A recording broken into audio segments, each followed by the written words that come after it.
ইসলামী bank news top 10। সরকার পদত্যাগের এক দফা দাবিতে চলছে অসহযোগ আন্দোলন। শহীদদের রক্তের উপর পা দিয়ে কোনো সংলাপ নয়, ঘোষণা আন্দোলনকারীদের। স্বরাষ্ট্রমন্ত্রী আসাদুজ্জামান খান বলেছেন, শিক্ষার্থীদের সব দাবি মেনে নেওয়া হয়েছে, তাই অসহযোগ আন্দোলন তুলে নেওয়া উচিত। শিক্ষার্থীদের জন্য গণভবনের দরজা খোলা, আর সংঘাত নয়, সংলাপের আহ্বান প্রধানমন্ত্রীর। আটক ছাত্রদের মুক্তির নির্দেশ, বিশ্ববিদ্যালয় সহ বিভিন্ন প্রতিষ্ঠানের প্রস্তাবিত পেনশন স্কিম প্রত্যয় বাতিল ঘোষণা। গাজীপুর, কুমিল্লা, ফরিদপুর ব্যাপক সংঘর্ষ, 11 শিক্ষার্থী গুলিবিদ্ধ, পুলিশের গাড়িতে আগুন। বরিশালে ছাত্রলীগ কর্মীকে অস্ত্রসহ ধরে গণপিটুনি।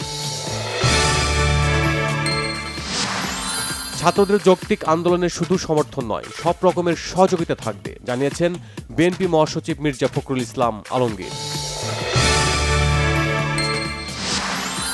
আজ রাজধানী সহ সব মহানগরে জামায়াতের পাশাপাশি সারা দেশে ইউনিয়ন পর্যায়ে জামায়াত করবে আওয়ামী লীগ, জানিয়েছেন ওবায়দুল কাদের।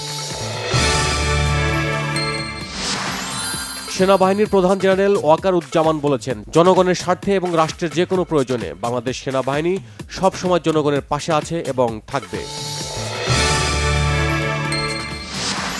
চট্টগ্রামে শিক্ষামন্ত্রী ও বিএনপির 3 নেতার বাসায় হামলা, সংসদ সদস্য মোহাম্মদ মহিউদ্দিনের কার্যালয়ে আগুন।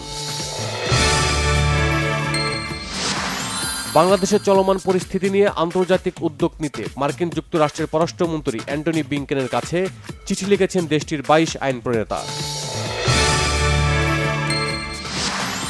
আজ থেকে দেশব্যাপী অসহযোগ আন্দোলনে স্থগিত করা হলো জাতীয় ক্রিকেট দলের অনুশীলন। মিরপুরে শনিবার শুরু হয়েছিল টাইগারদের অনুশীলন।